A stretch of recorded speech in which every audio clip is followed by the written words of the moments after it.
नमस्ते दोस्तों, आज की इस क्लास में हम लोग नंबर सिस्टम के बहुत ही ज़बरदस्त प्रश्नों को करने वाले हैं और ये सवाल हमेशा ही आपको आपके रेलवे के एग्ज़ाम में देखने को मिलते हैं। अभी आप लोग आरआरबी, एनटीपीसी और ग्रुप डी की तैयारी कर रहे होंगे तो इन प्रश्नों को ज़रूर सॉल्व कर लीजिएगा। आते ही आते हैं ऐसे प्रश्न, तो इनको नहीं छोड़ना है। आइए आज के क्लास का पहला सवाल देखते हैं हम लोग। सुनीता ने खेल की शुरुआत में मौजूद कंचों में से 3/5 कंचे जीते। रवि ने शेष कंचों में से 2/3 कंचे जीते, जबकि सनी ने शेष 60 कंचे जीते। सुनीता ने कितने कंचे जीते, ये आपको निकालना है। ये सवाल फ्रैक्शन का है और बहुत बढ़िया सवाल है। यहाँ पर कह रहा है कि टोटल जो भी थे मौजूद कंचे, यानी कि बंटी जिसको हम लोग लोकल लैंग्वेज में बोलते हैं, तो टोटल बंटियों में से 3/5 बंटी जो है वो सुनीता ने जीत लिए और जो बचे हुए थे उसका 2/3 रवि ने जीत लिया और जो बच गया वो सनी ने जीता, जो कि यहाँ पे 60 कंचे थे एक्चुअल में। ठीक है, तो हम लोग यहाँ पर क्या करेंगे, देखिए हम यहाँ पे देख लेंगे कि यूनिट में हमारे पास टोटल कितने कंचे हैं। कुछ हम लोग मान लेते हैं। मानेंगे कैसे? ऐसा मानना है कि 5 से भी वो नंबर कट जाए और 3 से भी वो नंबर कट जाए। तो 5 और 3 से कटने वाला नंबर कौन सा होता है? 15 होता है। तो हमारे पास इनिशियली मान लीजिए कि यहाँ पर 15 कंचे हैं। अब है कौन कौन? यहाँ पर सुनीता है, रवि है और सनी है ना। देखिए, तो सुनीता को कितना मिला? टोटल जो भी मौजूद कंचे थे यानी कि 15 यूनिट, 15 का 3/5 मिला। अगर हम 15 का 3/5 निकाल लें, 15 का 3/5 तो कितना हो जाएगा? 5 से 3 बार में कटेगा, 3 3 9 हो गया, यानी कि 9 यूनिट सुनीता को मिला। ठीक है, अब जो बच गए थे उनमें से 2/3 बचा। कितना बताइए? 9 तो इसके पास चला गया। टोटल 15 थे तो 15 में से 9 गया, 6 बचा, यानी कि 6 कंचों में से 2/3 हिस्सा किसको मिला? रवि को। काटिए इसको, कितना हो गया यहाँ पर? 2 2 दूना 4, तो 4 यूनिट यहाँ पर, मतलब कि 4 ठो कंचा समझ लीजिए कि रवि को मिला। अब जो बचे हुए थे वो किसको मिलेंगे? सनी को मिलेंगे, है ना। टोटल 15 थे, 9 इसके पास, 4 इसके पास, यानी टोटल 13 हो गए। तो 13, 2 बचेंगे यहाँ पर, है ना। तो 2 मिले हैं किसको? सनी को। लेकिन यही 2 एक्चुअली किसके बराबर हैं? 60 यूनिट के बराबर। ठीक है, क्योंकि 2 की वैल्यू यहाँ पर 60 है। बोला जा रहा है ना सनी को शेष 60 कंचे मिले, तो यूनिट में सनी को 2 कंचे लेकिन एक्चुअल में 60, तो 2 की वैल्यू 60, मतलब 1 की वैल्यू कितनी हो जाएगी? 30 के बराबर। सुनीता ने कितने कंचे जीते? तो सुनीता का यहाँ पर निकाल लीजिए। तो 1 की वैल्यू जब 30 है तो 9 की वैल्यू कितनी हो जाएगी? 9 3 27, यानी 270। तो 270 कंचे होंगे। ऑप्शन नंबर डी इसका राइट आंसर हो जाएगा। उम्मीद करते हैं सभी को समझ में आ गया होगा। अगले प्रश्न पे चलिएगा। अब ये जो प्रश्न आपके सामने दिख रहा है, ये प्रश्न आसान है, लेकिन और आसान कैसे बना सकते हैं इसको पढ़िए। ये संख्या है, सम अंक को 2 से विभाजित करना है और प्रत्येक विषम अंक में 2 जोड़ना है। विषम में 2 जोड़ना है और सम को 2 से डिवाइड करना है। तो इस प्रकार बनी संख्या के सबसे बड़े और सबसे छोटे अंकों का योग कितना होगा, ये बताइए। विषम अंक में जोड़ा जा रहा है और सम अंक को, सम डिजिट को, इवन डिजिट को 2 से भाग दिया जा रहा है। हमारे पास यहाँ पर जो नंबर दिया गया है वो 4 7 2 3 3 और 6 1। इसमें विषम कौन कौन से हैं? तो विषम आपका 7 है, 3 3 और 1, ये विषम है। हमको क्या चाहिए यहाँ पर? सबसे बड़ा और सबसे छोटा। अगर हम विषम संख्या में 2 जोड़ते हैं, ठीक है, तो ये विषम है, ये विषम है, ये विषम है, ये विषम है। सबसे बड़ा हमको कहाँ मिलेगा? यहाँ मिलेगा। 2 जोड़ेंगे तो इसमें 2 जोड़िए, तो 7 में 2 जोड़ेंगे 9 हो जाएगा। ठीक है, क्योंकि सबसे बड़ा हमको लेना था। सबसे बड़ा मिल गया कि नहीं? क्योंकि 9 से ज़्यादा कोई डिजिट तो हो नहीं सकता। 9 सबसे बड़ा था, मिल गया। अब यहाँ पर सबसे छोटा चाहिए, तो सबसे छोटा कहाँ से मिल जाएगा? सम अंक को 2 से जब डिवाइड करेंगे, इवन नंबर को 2 से डिवाइड करेंगे। इवन यहाँ है, इवन यहाँ है, इवन यहाँ है। किसको डिवाइड करें 2 से? तो सबसे कम आएगा। जो सबसे कम होगा 2 को जब हम लोग डिवाइड करेंगे 2 से तो क्या मिलेगा? 1 मिलेगा।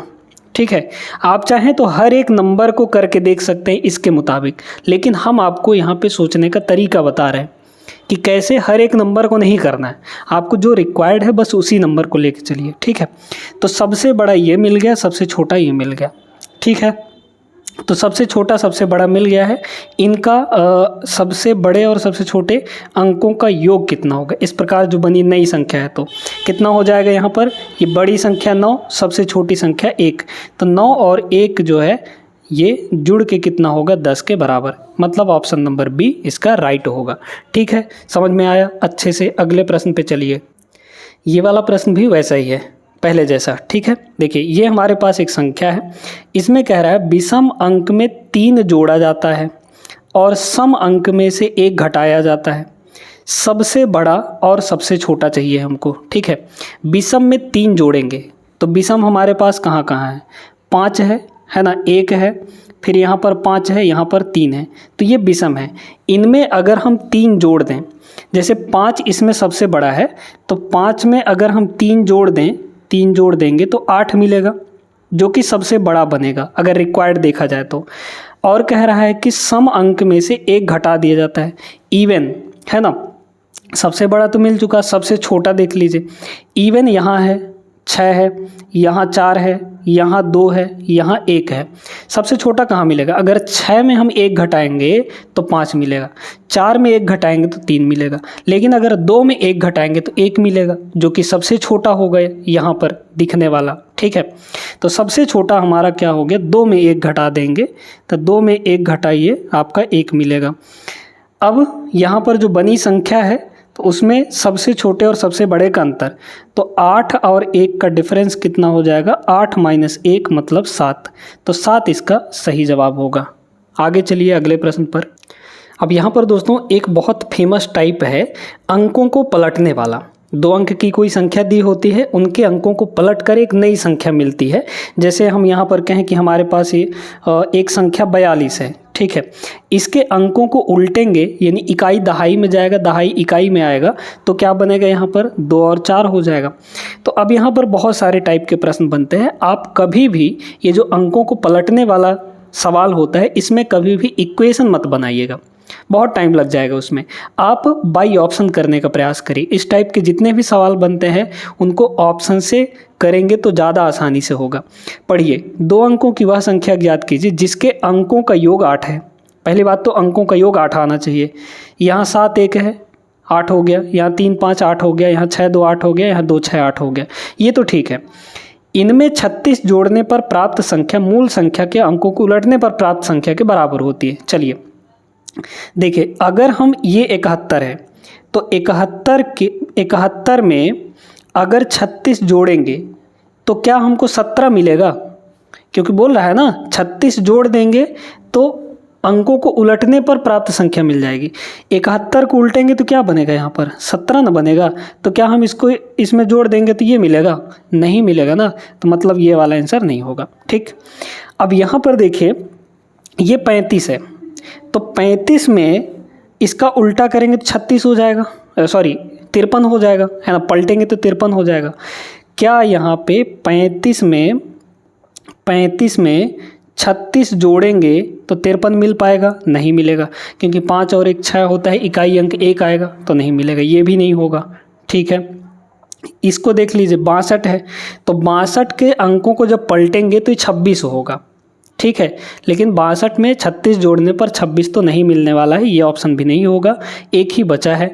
देखिए 26 है प्लस इसमें 36 अगर जोड़ दें तो 6 6 12 और 3 2 5 1 6, 62 मिल गया कि नहीं, यानी कि 36 जोड़ने पर 26 को पलट कर मिल गया, यानी 62 मिल गया, तो ऑप्शन नंबर डी हो जाएगा। ऐसे देख कर इसको बना सकते हैं।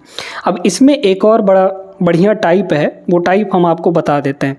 टाइप क्या है दोस्तों, कभी कभी डायरेक्ट आपसे ये पूछा जाता है कि यहाँ पर अगर कोई संख्या है, तो जैसे मान लीजिए कि यहाँ पर आपका 37 है, इस 37 को, ये 2 अंकों की संख्या, इस 37 को हम लोग कैसे लिखेंगे। अगर इस 37 को हम लिखना चाहें तो लिखेंगे 3 × 10 अब प्लस यहाँ पर 7, इस तरीके से लिखेंगे। तो अगर हम यहाँ पे इकाई का अंक y मान लें और दहाई का अंक x मान लें तो क्या बनेगा हमारा, ये बन जाएगा 10x प्लस आपका y।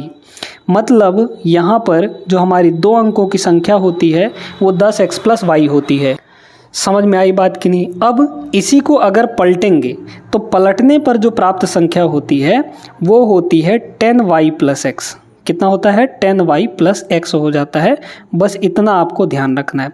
अब यहाँ पर जो संख्या है, संख्या, ठीक है, यहाँ पर संख्या और अंकों को उलटने पर प्राप्त संख्या यानी कि न्यू नंबर, ठीक है, न्यू नंबर, इनका जो प्लस होता है ये हमेशा डिविजिबल होता है किससे? 11 से।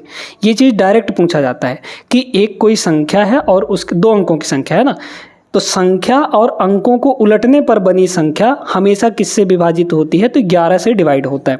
फॉर एग्जांपल जैसे हम यहाँ पे आपको लिखें कि जैसे मान लीजिए कि 26 ही है, तो 26 प्लस इसको पलटेंगे तो क्या बनेगा? 62। इनको दोनों को जोड़ेंगे तो 88 होगा कि नहीं? और ये 88 11 से कट जाएगा। आप किसी भी नंबर के लिए आजमा के देख सकते हैं। आप किसी भी नंबर को ले लीजिए, जैसे देखिए अगर 16 है तो 16 को पलटेंगे तो 61 होगा, है ना, और इनको जोड़ेंगे तो 77 आएगा। 11 से कटेगा कि नहीं? बिल्कुल कट जाएगा। तो संख्या और उसके अंकों को पलटने पर बनी संख्या दोनों को जोड़ने पर वो हमेशा 11 से विभाजित होता है। लेकिन जो अंतर होता है यानी डिफरेंस, जैसे संख्या और उसके अंकों को पलटने पर बनी संख्या, उनका जो डिफरेंस होता है, सम तो हमेशा 11 से कटेगा, लेकिन जो डिफरेंस होता है, डिफरेंस यानी अंतर, माइनस जो होता है, वो हमेशा 9 से डिवाइड होता है। ठीक है, हमेशा 9 से डिवाइड होगा।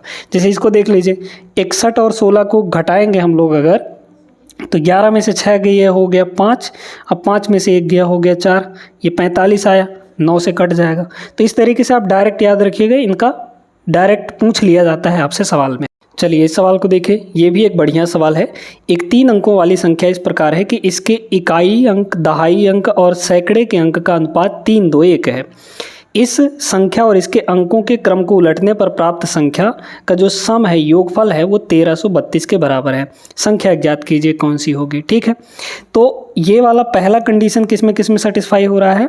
3:2:1 यानी इकाई दहाई सैकड़े में 3:2:1 का रेशियो होना चाहिए। देखिए इकाई यहाँ पर 6 है, दहाई आपका 4 है और सैकड़ा आपका 2 है, तो 3:2:1 का रेशियो तो आ ही जाएगा। जैसे काटेंगे अगर 2 से तो 2 × 1 = 2, 2 दूना 4, 2 3 6, 3:2:1 का रेशियो है कि नहीं?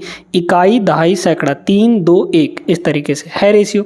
तो पहला वाला भी हो सकता है, दूसरा वाला भी हो सकता है और ये वाला भी हो सकता है। 3:2:1 का रेशियो इसमें भी है, लेकिन ये नहीं होगा, इसमें रेशियो नहीं है।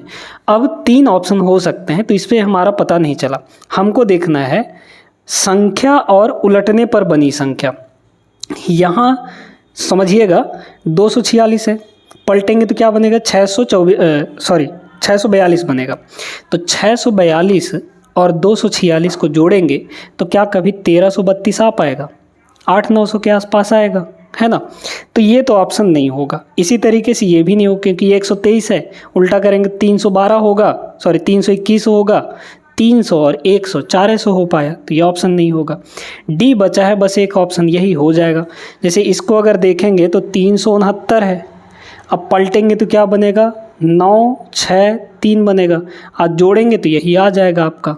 वैसे भी देख सकते हैं कि ये 300 है और ये आपका 963 है। समझ में आई बात कि नहीं? चलिए अगले प्रश्न पे देखिएगा, ये भी एक बढ़िया सवाल है। 91 मीटर लंबे तार को इस प्रकार 2 टुकड़ों में काटा जाता है कि एक टुकड़े की लंबाई दूसरे की लंबाई के 3/4 के बराबर हो, तो छोटे टुकड़े की लंबाई कितनी होगी? ठीक है, देखिए यहाँ पर 2 टुकड़े किए गए। मान लीजिए एक टुकड़े का नाम ए है, दूसरे का बी है। कह रहा है कि पहले टुकड़े की लंबाई जो है दूसरे का 3/4 है, दूसरे का 1 मानिए तो पहले का कितना होगा? 3/4 हो जाएगा, 3/4 हो जाएगा। इनका ले लीजिए रेशियो, 4 उधर चला जाएगा, तो ये हो गया 3 और 4, इस तरीके से हो गया। तो पहला हिस्सा 3 यूनिट है, दूसरा हिस्सा 4 यूनिट है और टोटल मिलाकर 91 है।